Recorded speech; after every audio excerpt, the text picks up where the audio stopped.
Encounter முதலமைச்சருடைய கவனத்திற்கு போகாமல் காவல்துறை எஸ்பி செய்ய மாட்டார். இப்போ இந்த காவல்துறை அதாவது சீருடையோடு யூனிஃபார்மோடு வெட்டுகிற துணிச்சல் நீங்க அந்த ரவுடிக்கு எப்படி வந்தது? நீங்க அவரு தப்பி ஓடுறார், அருவாள் எடுத்து துரத்துறான்.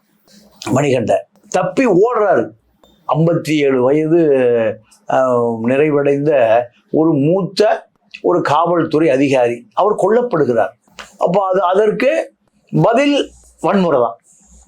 ஏன்னா அப்பாவி மக்களையே பாதுகாக்கக்கூடிய காவல்துறைக்கே பாதுகாப்பு இல்லை. அப்போ இதை எப்படி எடுத்துக்கொள்வது? குறைந்தபட்ச என்கவுண்டர் தான். இது போன்ற என்கவுண்டர் செய்ய வேண்டிய குற்றவாளிகள் தமிழ்நாட்டில் ஆயிரக்கணக்கான பேர் இருக்காங்க. இந்த ஆயிரக்கணக்கான பேருக்கும் இந்த என்கவுண்டர் தான் அச்சுறுத்தல். நீங்க கேரளா, கர்நாடகா, ஆந்திரா, இப்ப பல மாநிலங்கள் எடுத்துட்டீங்கன்னா கோபத்துல கொலை நடக்கும், இல்லையா சொத்துக்காக கொலை நடக்கும், வன்மத்துக்காக கொலை நடக்கும். தமிழ்நாட்டில் மட்டும்தான் கூலிப்படை காசு கொடுத்தா கொலை பண்றாங்க. அப்ப இதை தடுக்க வேண்டிய பொறுப்பு யாருக்கு இருக்கு? காவல்துறைக்கு தான் இருக்கு.